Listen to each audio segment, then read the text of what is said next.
Salut. Nous c'est Amine et Leïla. Et on se retrouve pour une vidéo conseil sur... Oman. Pourquoi on fait ça? Ah, mais c'est une bonne question. En fait, on a voyagé au Oman dans le cadre de notre tour du monde et c'est un pays qui intrigue pas mal. Ouais, le vlog qu'on a fait sur Oman, il a été pas mal visionné. On te le met là d'ailleurs. Ouais. Et du coup, voilà, on s'est dit que ça serait cool de vous faire une petite vidéo simple, efficace, comme on essaye de faire d'habitude pour donner nos conseils pour ton futur voyage à Oman. Si tu la regardes, c'est que t'es sûrement intéressé. Mais du coup, premier conseil, ben vas-y en fait, parce que c'est vraiment bien. Ouais, franchement, allez à Oman. Alors, pour vous expliquer, hein, on y allait au mois de juin. Donc deuxième conseil, N'y allez pas au mois de juin. c'est trop chaud. Faites pas comme nous. On a adoré, mais quand on vous dit adoré, Le vrai coup de cœur. On a fait tout plein de pays là au cours de notre périple. L'Indonésie, le Japon, le Vietnam, la Thaïlande, l'Inde, enfin bref, on a fait un paquet. Mais Oman, c'est, je sais pas. L'amour. On y a laissé un petit bout de notre tête et de notre cœur. Ouais. Faut qu'on aille les récupérer.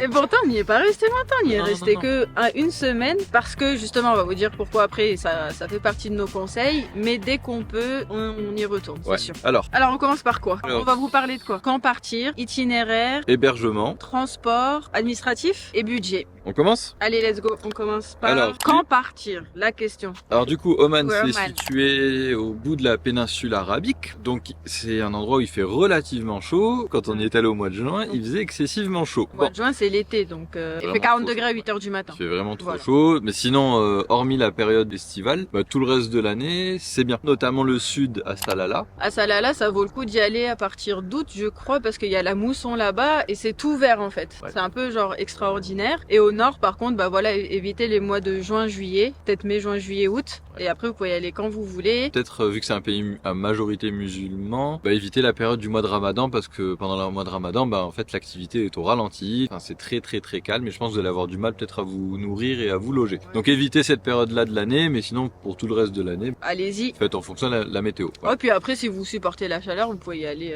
l'été, hein, mais bon, on vous le conseille pas. Peut-être qu'on peut partager notre expérience. Alors nous, À la base. avant Oman, on avait fait l'Inde et la Thaïlande. Juste avant, les deux derniers, c'est ça. Les C'est Inde Maldives. et Maldives. En Inde et en Thaïlande, il faisait chaud. Mais Oman, franchement, à partir de 8h du matin, il faisait déjà trop chaud. Il faisait 40, c'est ça, hein? Il faisait 40. Donc, Et surtout que c'est un pays de nature où tu vas aller randonner, tu veux peut-être camper. Enfin, la chaleur, ça te ralentit énormément. Allez, on parle de l'itinéraire. Allez, itinéraire, qu'est-ce qu'on a fait? Alors la capitale, c'est Mascate et on a atterri à Mascate. Voilà, Bon. ça c'est simple. Donc on y a passé 2 jours. 2 jours. Mascate, c'est une petite ville, c'est joli. C'est sympa. Et 2 jours, ça suffit. Hein. À visiter là-bas, il y a principalement le théâtre national et la mosquée. J'ai plus son nom, tiens. Non, il y a plein de trucs. Il y a le souk. Oui, je veux dire les lieux principaux, mais après globalement, tout est très localisé. C'est une petite Bon, ville. c'est tout petit, tout se fait très rapidement. Voilà, donc on a fait 2 jours à Mascate. Ensuite, on a pris la voiture, on est parti, on a longé la côte. Non, comme ça, je sais pas, bref, comme ça. On est allé à Sour et à Ras El Jeans. Donc c'est là où il y a une réserve. Vous pouvez voir les tortues pondre quand c'est la période. Oui, parce que c'est un lieu de ponte des tortues. C'est super à voir. C'est ce qu'on a eu la chance de voir, c'était incroyable. Et la route, elle est magnifique. Et sur la route, entre Mascate et Ras El Jeans, il y a plein de spots où vous pouvez vous arrêter pour vous baigner, pour marcher. Il y a des wadis, etc. Il y a plein de trucs à faire. Donc ça, c'est top. Ensuite, on est allé à Nizoua. Donc là, Nizoua, c'est magnifique. Nizoua, C'est coup de cœur. l'oasis au milieu du désert. Donc C'est- là, on c'est rentre superbe. dans les terres. Voilà, et puis depuis Nizoua, on a fait Jabal Akhdar, donc la montagne verte. Donc c'est vraiment une chaîne montagneuse qui est au centre du sultanat d'Oman et c'est très beau. On s'est perdu dans la montagne, littéralement. On s'est trompé, on voulait aller à un endroit, je sais pas où on est arrivé. On est arrivé là où il fallait qu'on soit. Ouais, Voilà. c'était magnifique. C'est très beau. Et après, du coup, le Retour, temps était voilà. compté pour nous, malheureusement. On a dû rentrer sur Mascate. Et sur la route, on s'est arrêté dans un wadi. Ouais. Donc un wadi, c'est les rivières en fait de montagne, entre les roches. Vous allez pouvoir vous baigner, etc. Des paysages incroyables. Et puis voilà, du coup, voilà pour notre itinéraire. Bien sûr, ce qu'on aurait souhaité faire, on va vous le dire, on aurait voulu descendre plus bas, s'arrêter au désert de Wahiba Sands. Ouais. Wahiba. Ouais. Et puis aller jusqu'à Salalah, qui est un point très vert, très doux. Voilà, ce qu'on aurait aimé faire si on avait pu rester plus. Ensuite, on va parler des transports. Allez, ça va aller les très transports. vite. Pour vous expliquer ce qu'on souhaitait faire au tout début. Nous, on voulait arriver à Oman et louer une voiture avec une tente de toit. Il se trouve qu'on est arrivé en pleine saison estivale et donc les agences, parce qu'il faisait trop chaud, soit elles étaient fermées, soit elles voulaient pas nous louer parce qu'il faisait beaucoup trop chaud. Mais c'était notre plan de départ et c'est ce qu'on voulait faire, c'est-à-dire prendre une voiture et camper pendant 3 semaines. On n'a pas pu le faire, mais si vous avez l'occasion de le faire, faites-le. C'est le meilleur moyen de découvrir Oman. Ce qu'on n'a pas dit, c'est qu'Oman, c'est pas comme les Émirats Arabes Unis, c'est pas comme l'Arabie Saoudite, etc. C'est une destination très naturelle, très normale, on va dire. Oman, il mise sur un tourisme naturel. Nature, pas Nature. naturel. Alors du coup, on a loué effectivement quand même un 4x4. Pourquoi on a loué un 4x4? Oman, sur les grands axes, c'est de très bonnes routes, très spacieuses, de très très bonne qualité, c'est vraiment des tapis. Mais en dehors de ces routes-là, c'est très compliqué, il y a beaucoup de villages qui sont perchés en montagne. Il y a des pistes. Il y a des pistes, etc. Donc pour y aller, il vous faut absolument un 4x4.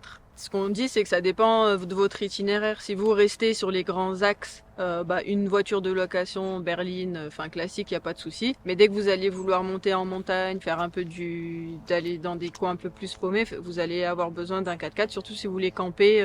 La conclusion, en fait, c'est surtout de se dire que pour profiter pleinement d'Oman et de sa nature, il vous faut un 4x4. Côté hébergement, franchement, il n'y a rien à dire, hein, non? Non, il n'y a rien de spécial. C'est 2 hôtels que nous, on a réservés sur Booking. Ouais, c'était très bien. C'était très bien. On pourra peut-être même vous mettre les références de notre hôtel à Mascate et à Nizoua. À Nizoua, on a adoré l'hôtel. L'hôtel était super. Enfin, surtout les gens de l'hôtel. Ouais, non. Globalement, l'accueil, ça fait partie du coup de cœur aussi. Hein. L'accueil omanais. L'accueil omanais. Incroyable. On n'a pas rencontré beaucoup comme ça dans le monde. Ah ouais. On dirait quand on dit ça, ça veut dire que. Non, mais. Tout le monde était très très accueillant, mais l'accueil omanais. Ah oui. Il est au-dessus. C'est encore un cran au-dessus. Ah, mais, enfin, on vous renvoie peut-être à notre vlog vlog pour vous faire une idée. Il y a un exemple justement de cet accueil omanais. Vous nous en direz des nouvelles. À base de brochettes. À base de brochettes.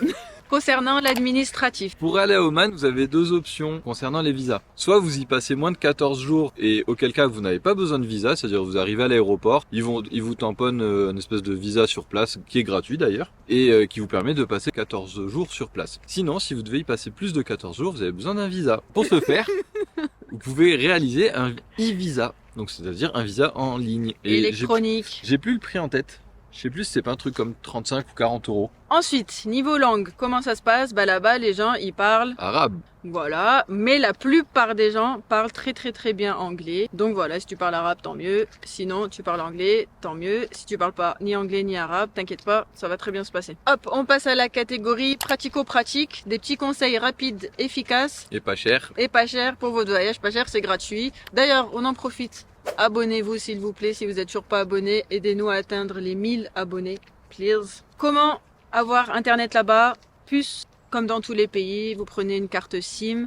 Nous, on a payé 19 € pour 15 gigas. 15 gigas, voilà. 15 gigas, c'était très bien, ça faisait très bien l'affaire, on captait partout, zéro problème. Même dans la montagne. Est-ce que tu as quelque chose à dire pour ta défense sur le prochain sujet? Excès de vitesse? Eh ouais, c'est la première fois de ma vie que je me suis fait flasher. Il y a environ un radar tous les 200 mètres à Oman. Pas du tout en plus. C'est un pays qui investit dans beaucoup de choses, notamment les radars. Je sais pas pourquoi. Soyez juste vigilants. Effectivement, il y a beaucoup de radars, que ce soit en ville ou sur les routes, les autoroutes, quoi. Et on roule moins vite qu'en France. Ouais. Bon, on l'a refait comme à chaque fois. C'est-à-dire, c'est toujours moi qui l'a fait là, toi, un peu. Alors, tenue vestimentaire, à peu près comme partout dans le monde, c'est ce qu'on dit à chaque fois dans nos vidéos. On s'habille normalement, enfin non. J'aime pas trop le terme normalement, mais vous cassez pas trop la tête sur votre tenue vestimentaire, disons, dans les grandes villes, etc. Sauf si vous visitez des petits villages ou des lieux de culte, auquel cas, il faut se couvrir un petit peu les épaules et les jambes, quoi. Ouais. Et par contre, à Oman, alors sur les plages, sur certaines plages, je pense, mais surtout dans les wadis, c'est interdit de se mettre en bikini. Alors, d'une, c'est interdit. 2, c'est pas pratique en plus. C'est pas pratique, c'est pas très sécurisé, je pense, de se baigner en. Tu sais, si tu tombes, tu t'écorches, etc. Oui. Mais bref, en tout cas, c'est interdit. Donc, pour vous baigner à Oman, prévoyez une tenue. Par exemple, à Decathlon, vous avez des t-shirts de bain, des shorts de bain, etc. C'est ça. Donc ça, c'est obligatoire. Et très important, si vous baignez dans les wadis, prévoyez d'avoir des petites chaussures d'eau. Ah ouais. Ça, c'est très pratique. Moi, je pense que c'est obligatoire parce que vous marchez sur les pierres, vous plongez, ça glisse, ça fait mal aux pieds, etc. Les chaussures d'eau, c'est obligé. Le drone. Le drone est autorisé. Ah non, il est pas autorisé. Non, précision. Tu peux rentrer avec ton drone à Oman, il n'y a pas de problème. Par contre, si tu veux le faire voler, il te faut une autorisation. Il se trouve que nous, on l'a pas demandé, mais on l'a pas fait voler dans des endroits fréquentés. On l'a fait voler au milieu de la montagne, au-dessus de Wadi, il y avait personne, donc ça risquait rien. Mais en tout cas, sachez, si vous voulez vraiment être en règle, il vous faut une autorisation. Alors, un conseil bête, mais vraiment bête, mais on vous le donne parce que nous, on est bêtes. Prévoyez tout le temps d'avoir de l'eau avec vous, surtout si vous partez en randonnée, si vous partez marcher dans les wadis, parce que des fois on lit sur les blogs, tel wadi il a 10 minutes de marche, non 5 minutes de marche, 5 minutes d'accès. Nous on a marché 1 heure dans un wadi à 45 degrés, on n'avait pas d'eau avec nous, on a failli mourir. Prévoyez tout le temps d'avoir de l'eau avec vous. Non, prévoyez d'avoir tout le temps de l'eau avec vous, même si à Oman, vous allez trouver de l'eau gratuitement partout, parce que là-bas, c'est dans la culture de mettre à disposition des robinets d'eau. Sur la façade de chaque maison, les gens mettent un robinet à l'extérieur pour s'hydrater en cas de besoin. Voilà.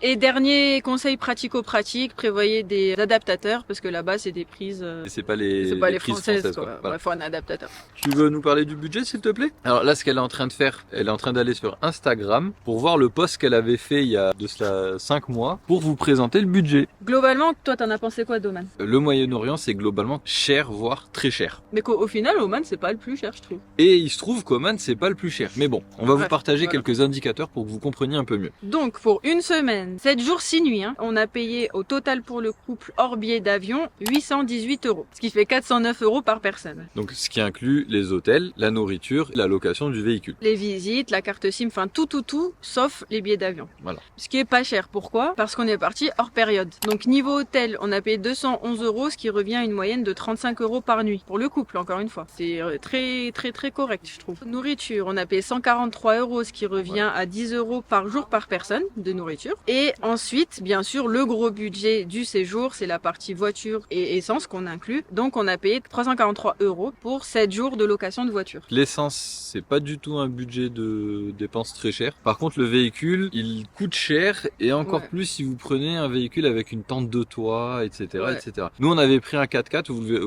verrez sur le vlog, un truc Très bien. très bien. Hein. Et là, on n'a pas payé cher. C'est On le a- moins cher qu'on ait trouvé. Ouais, pour le 4x4 avec tente de toit, on avait regardé à peu près, on sait que pour 2 semaines, on aurait dû payer 1500 €. Bref, ça se Voilà. calcule. Est-ce que ça te fait gagner? Est-ce que tu dépenses pas en hôtel, etc. Oui, voilà, C'est deux modes de voyage différents. c'est ça. Et ensuite, pour les visites, on a payé 102 €. Ça, c'était cher. Mais parce que aussi, il y avait le truc des tortues. Les tortues, c'était cher. Et ensuite, la carte SIM, 19 €, Voilà. ce qu'on vous disait tout à l'heure. Donc voilà, 818 € 818 € pour notre semaine à Oman. la semaine à Oman. Pour un voyage comme ça, une fois dans l'année, Ouais, c'est pas mal. c'est correct. Ouais. Par contre, je pense, dans un budget tour du monde, Ouais, bien sûr. c'est cher. C'est pas des pays qui se font en général en tour du monde, mais nous, on a eu l'opportunité parce qu'on arrivait d'Inde et que le billet était pas cher. On Ouais. avait payé, écoutez bien, on a payé 50 € le voyage entre l'Inde et Oman, Avec bagage en soute. avec bagage en soute.